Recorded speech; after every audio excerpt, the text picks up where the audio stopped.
Care is a nonprofit organization that depends on support from the government and foundations and local donors to provide services to youth 13 to 24 years old in the Seattle area.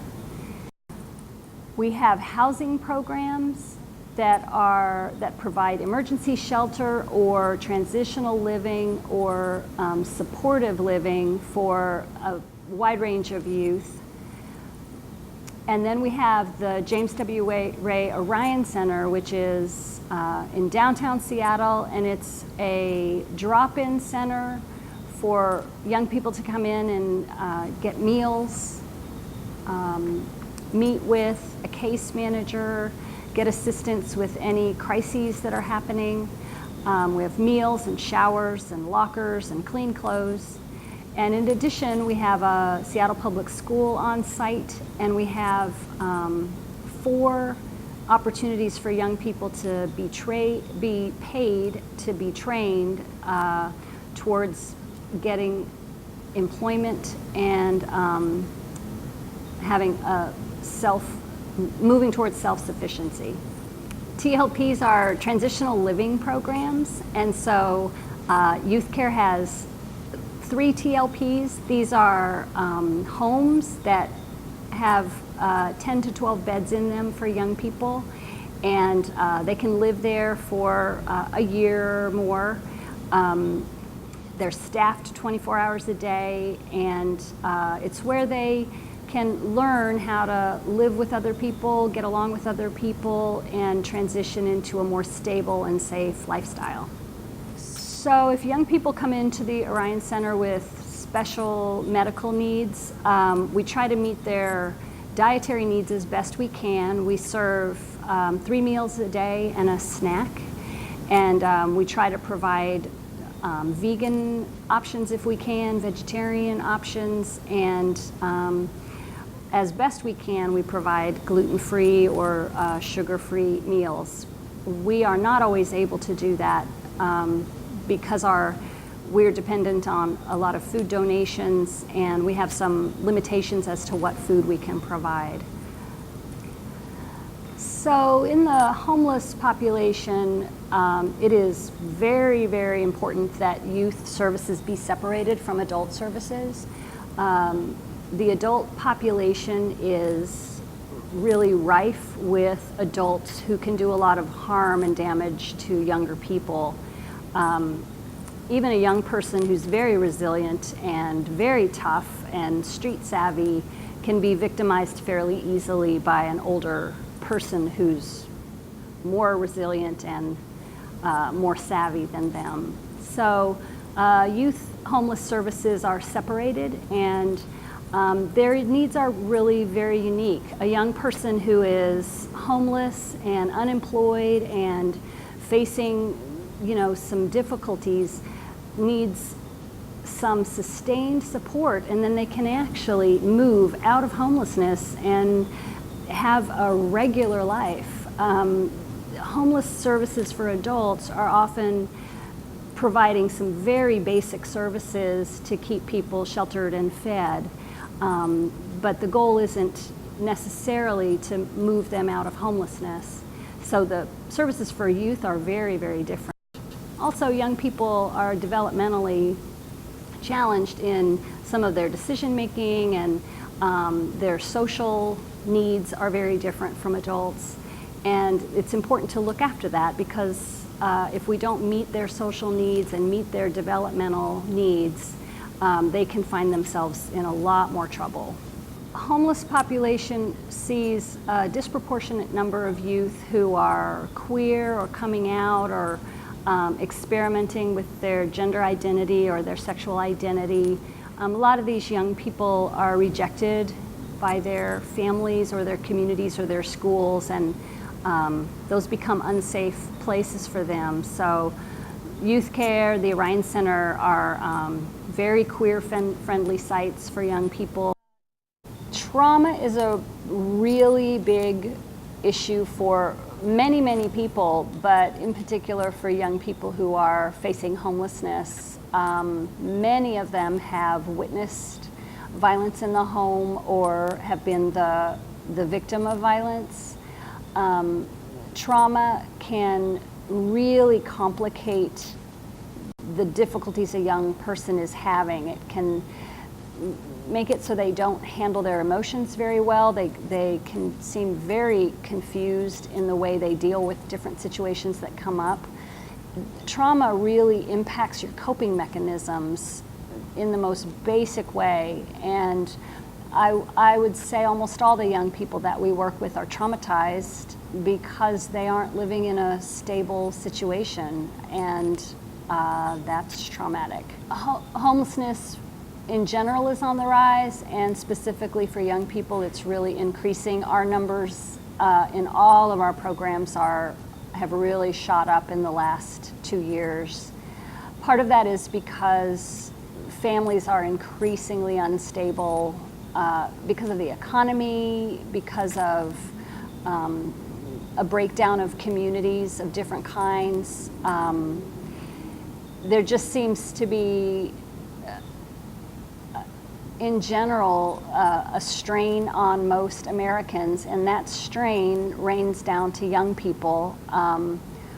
Schools are more violent. There's been a real increase in the amount of violence and an increased sexualization of our society, which has really taken a toll on our young people.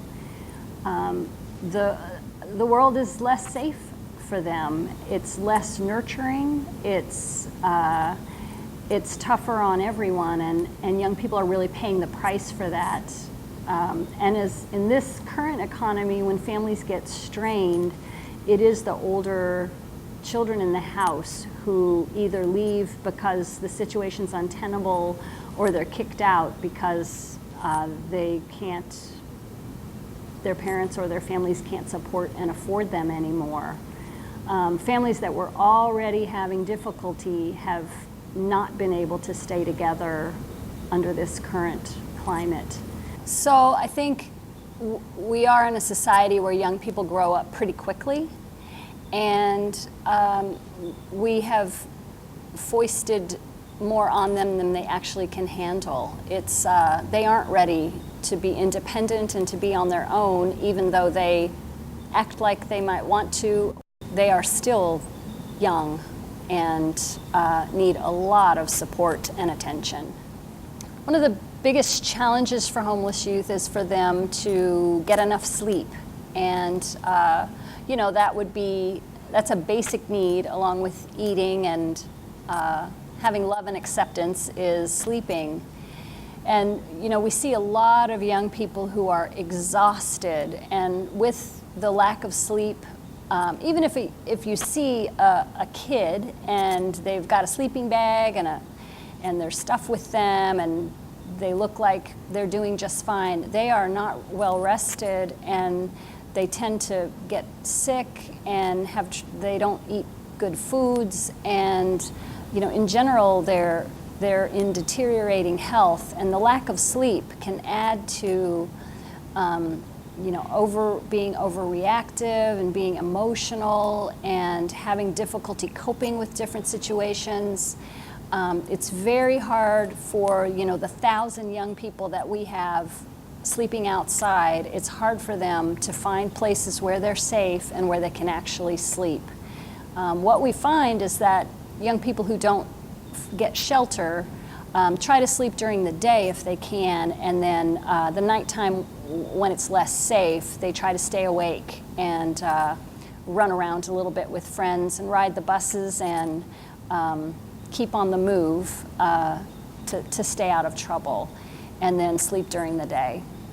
So here in the Seattle area, and this is corroborated with our sister agencies from around the region, the numbers of youth seeking shelter and coming in for emergency services has increased about 63% from 2008. I'm Susan Matson. I'm a Seattle public school teacher with Interagency. We partner with other social service agencies in the city, and I am partnered with Youth Care at Orion Center. We have an open classroom. It's part of Seattle Public Schools, where students can work on credit retrieval and work towards making up work that they are likely behind it. Most of our students do come behind because they've struggled in other schools, often due to homelessness issues, which led to poor attendance, which led to truancy.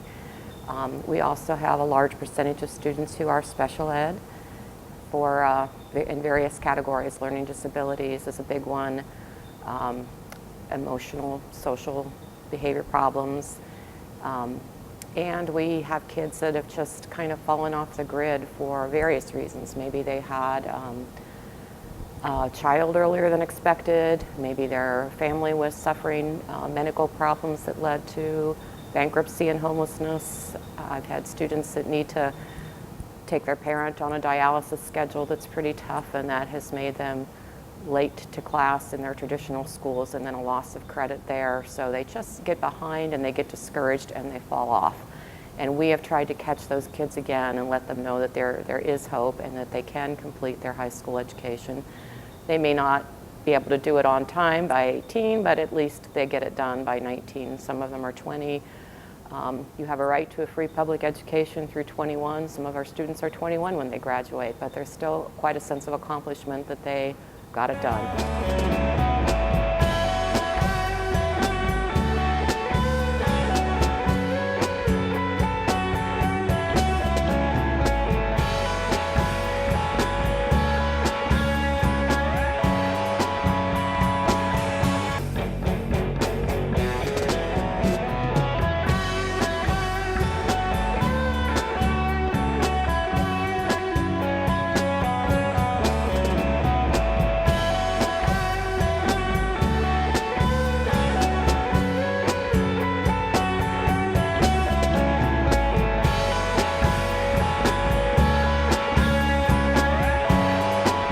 I'm the instructor for Digital Bridge Youth Tech. This is a 12-week program. The students learn to repair, load software and computers. It's a Cisco HP curriculum. They get college credits. They get paid for this program. We also go off-site to do work for another nonprofit. And they spend about 16 hours a week in class working on this. Our age group is 16 to 23. And we do 3 classes a year of 12 weeks each. I'm a case manager, so I work with youth who are 12 to 18, and I have a special grant through King County to work with youth who are in detention. And I go into detention and work with youth who are in detention and in the community. So what that looks like is I go into detention several times a week, and I work specifically with girls between the ages of 12 and 18 who are at risk for homelessness or homeless and street involved, and then who are involved in the juvenile justice system. And I specialize in youth who are being sexually exploited. I work with 50 youth a year, intensively case manage 50 girls a year, and then I do low-level case management with 125 youth a year. But pretty much I would say about between 50 and 80% of the girls in juvenile detention at any period of time, any given time, are being sexually exploited. And all of them are highly at risk for exploitation. Because many of those young women are street involved, they are gang involved, they are homeless, or they're couch surfing. Obviously, if a young person's there for like their first time and they still have connections to their family and their community and resources, it's a little bit different. But many of the youth, especially the youth with high recidivism that keep coming back into detention, are youth who are extremely at risk for exploitation, or they're being exploited. And when I started this position in 2006, I feel like those numbers were a lot lower, and as it was like, only like 20 or 30% of the girls were saying that they were involved. And I don't know if their openness about it has shifted, but I also definitely think that involvement has exponentially increased, and I think it's exponentially increased because pimping has exploded in Seattle. And so especially with the recession, more and more gang involved boys and girls, and also more and more people who maybe were trying to find different ways to live have realizing that they can make a lot of money off of pimping out teenage girls. Seattle has become a much bigger part of the West Coast circuit, and I see a lot more girls coming from other cities, and then a lot of my clients go missing for longer periods of time and are going out of state and being taken out of state by people. So I think that's been a big part of the increase.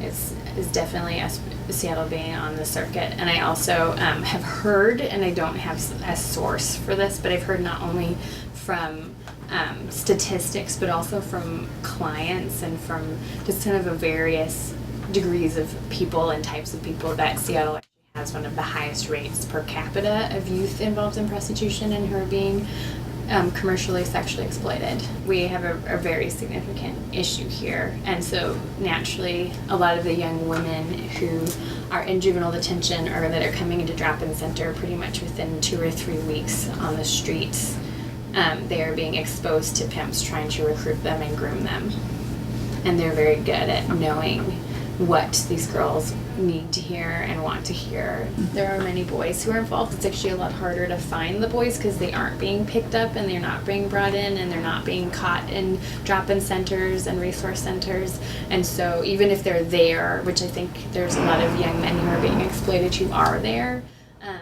they're not being found and they're not getting the resources they need. So awareness has been raised, and it's been raised in a number of levels. It's been raised as a community, and it's been raised on the city and county and state level, and there's been ad hoc committees, and Terry Kimball has gotten very involved. The entire community has become much more aware, and every level of services and resources that touch these girls and boys and that see them and interact with them, whether it's juvenile detention, whether it's probation, whether it's community programs, whether it's funders, are all becoming increasingly aware that this is a very significant issue in the city, or police and detectives, and I feel like there's been a huge increase in attention in the last year and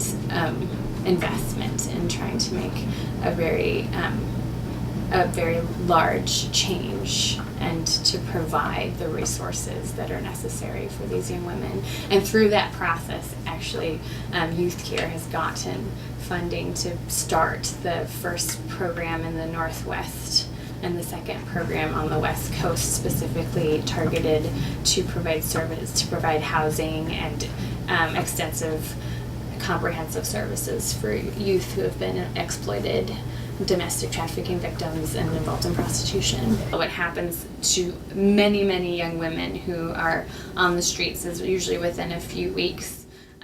They have to find some means to survive, and so they sort of have options that are very limited, especially as young women, and those are a lot of times girls end up with boyfriends that are older than them that can provide for them, so are providing housing or providing money, or they have a car, and that is often referred to as survival sex or survival relationships. And that in itself is exploitation, because usually these boyfriends are significantly older than them, and it's a statutory rape situation. The other thing that happens is girls either are affiliated or involved with gangs, and then they end up hustling and dealing drugs or stealing or doing various gang activities to help make money, contribute to the gang, and be part of that family so that they have a place of belonging. They need to be protected. They feel, it's very scary. They are so quickly assaulted. Basically, a lot of the youth have already experienced so much abuse or neglect or chaos that they are trying to find ways while they're out on the streets to provide that sense of safety and security as best as they can. And so frequently that's what pimps prey on, is they see that they need to feel safe. They are not getting enough food often. They are not, clothed as well as they could be. They don't have places to sleep every night. And so that is what pimps generally go for, is they say, they first flatter them, and this is the boyfriend style of recruitment. of flattery and basically saying, oh, let me take you to eat, or let me give you this, or let me give you that. And then also, I'll take care of you, and we can be together, and then providing all of their needs, whether it's, it's food, it's buying them new clothing, getting hotel rooms, and doing these things. And it's part of the recruitment process of just providing this sense of safety and security and love, and is often love that they've never had. The other kind of pimp there's a number of kinds of pimps, but the two main kinds, the other main kind is guerrilla pimp. And the guerrilla pimp just kidnaps girls and beats and scares her and terrorizes her into working for him. And then that is just a straight fear relationship. And there's usually no love involved. They end up in a turning out process in which the young woman eventually gets to a place where it is expected by her pimp, who she believes to be her boyfriend, that she needs to go to the track or to the high prostitution areas, and she needs to make money. And it's interesting because youth who I've talked to about this, many report that they would never imagined that they would have or could have ever gotten there, and it's almost always reported that they just love this person so much and that they would do anything for them. And there's a fear that if they don't do what this person they love says, that they will either be physically abused by them or that they'll leave them. And that's the biggest fear, is that their pimp will leave them. I've seen that the 2 months of grooming and manipulation by these young men and young women, and older men and women, by pimps, has often led to years of healing and treatment. The pimp's job, and what they do really well, is they break down the young woman's and young men's sense of identity and sense of self to the point where they become, their identity becomes completely based off of what the pimp and the person is saying about them, or wanting from them, or expecting from them. And it takes months and years, even if the young person has only had 2 months, let's say, with a pimp manipulating them and brainwashing them and breaking down their identity. It can take 1 year, 2 years, 3 years for them to even start to be able to rebuild that sense of self and identity, because what the pimp does is they go straight for their insecurities and their weaknesses. Their hurt places, from the places where they've already been injured, from the places where they've already been abused, where their sense of self and identity has already been weakened over, whether it's from neglect, whether it's from abuse, whether it's from being told they're stupid, not being in school, a sense of chaos. And the pimp just hones in on that, and he uses that to both create a love relationship, that he's the only person that can fill that space, and then a sense of complete dependence, that they will not exist as a whole person without him or her. So that means that what we have when we see these girls in detention and in drop-in centers and in schools is we have young women who are willing to do anything for these young men, including put themselves in imminent and terrible danger every single night. And if they break any of those rules, then they're considered out of pocket, and there's this sort of understanding, and there's an understanding amongst the girls that there's this permission for them to be abused for breaking the rules. One statistic that totally terrifying and concerningly accurate is that the average life expectancy for a young person, especially for a minor who enters prostitution or is being commercially sexually exploited, their average life expectancy from the time they begin is 7 years. And it really is a bit of a race with time, because there, young people that I've worked with for a number of years, they do become increasingly disfigured and scarred, and the danger escalates with time, and their life is at risk every single day. However, that it's not just the pimps that the danger comes from. I hear just as high reports around Johns abusing them. as pimps. Because of this brainwashing and because of all of the levels of abuse and trauma that come with this exploitation. Like it takes many women in domestic violence situations around an average of 7 times to leave. These young people need many opportunities over and over again to get the resources that they need, to get housing options, to try different schools, to have access to employment, to have access to treatment that is focused on their needs and on their trauma. And it's very specific type of trauma.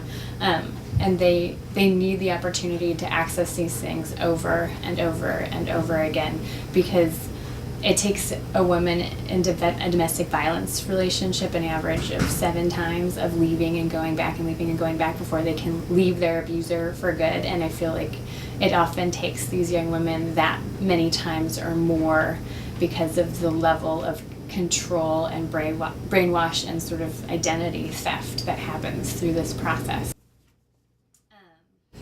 3 domestic minor sex trafficking victims interviewed in Las Vegas were sold 10 to 15 times per night, 6 days a week, totaling between 9,300 and 14,000 sex acts a year.